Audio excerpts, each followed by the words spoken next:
30 to 100 years for Shanda Ark's son, Paul Ferguson. This is the son that was pretty much the henchman of Shanda, inflicting all sorts of emotional, physical, mental abuse on his very own brother, eventually resulting in the death of his brother. But at the time, he was doing what mommy said and had been doing what mommy said for pretty much his entire life, even into his early adulthood. That's what made this case so compelling, and also one that a lot had a lot of compassion for.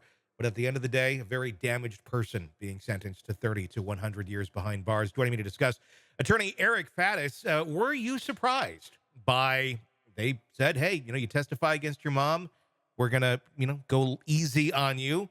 Is 30 to 100 going easy on you? Yeah, heavy-handed sentence here, and just what a tragic case all around.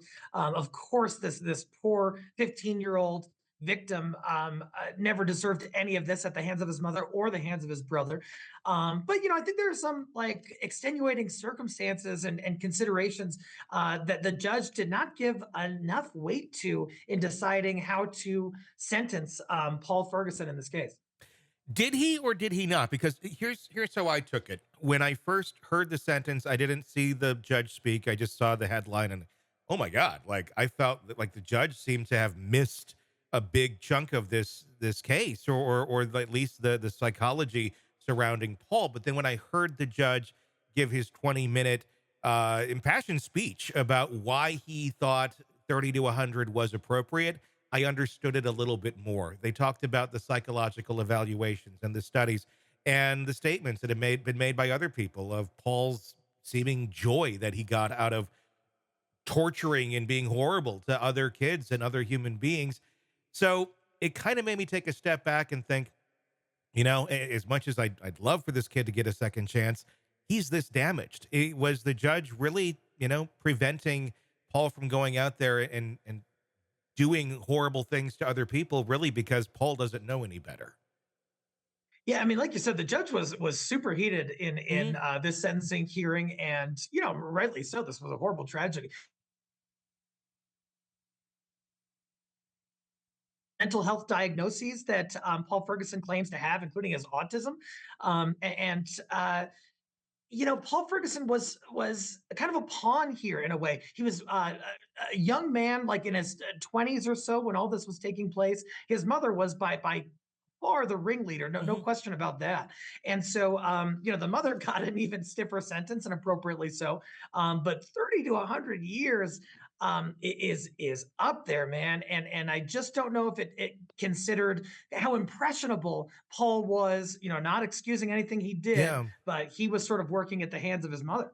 Yeah, I mean, I look at it that exact same way too. Like he didn't have a chance. I mean, this really was beyond his control. But at the same point, I mean, if you were to take an animal and abuse the heck out of it, and then one day you're walking around and you're at a playground with a bunch of kids, you don't just let the animal go and say, what's going to happen here? I wonder what's going to happen here." The animal is going to go and do horrible things to the children at the playground or other animals if there's other animals around.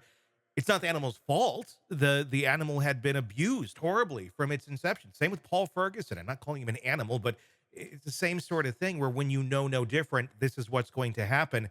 So, was Paul Ferguson prepared to go out into society, or would have a lesser sentence been more appropriate and more rehabilitation?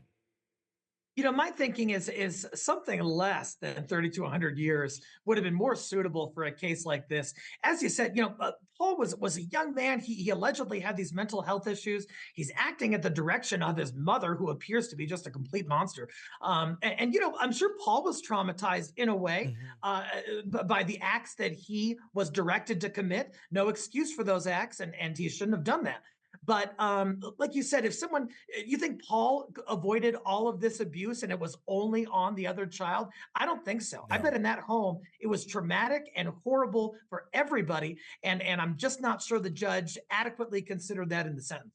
Where does the road go forward for Paul from here? I mean, are there chances at appeals? Are there chances at getting this 30-year sentence lowered? I mean, what if you're the attorney for Paul? What do you do going forward? Yeah, and looking at the sentencing structure in Michigan and how they determine the amount of time within this indeterminate range of 30 to 100, it's really the parole board Mhm. who's going to make a determination after the minimum 30 years has been completed. They're going to look at individual characteristics of Paul Ferguson. They're going to look at the acts itself. And then they're also going to look at any sort of rehabilitation in which he's engaged and decide from there. Is there a way to chip away at that sentence legally? Possibly, but it seems like it's probably going to be in place, and Ferguson's probably going to have to deal with it for at least 3 decades. Hey, it's Tony Brueski. If you like the podcast, be sure to like, subscribe, and press that bell so you don't miss any of our updates on the cases we're following for you right here at the Hidden Killers podcast from True Crime Today. And thanks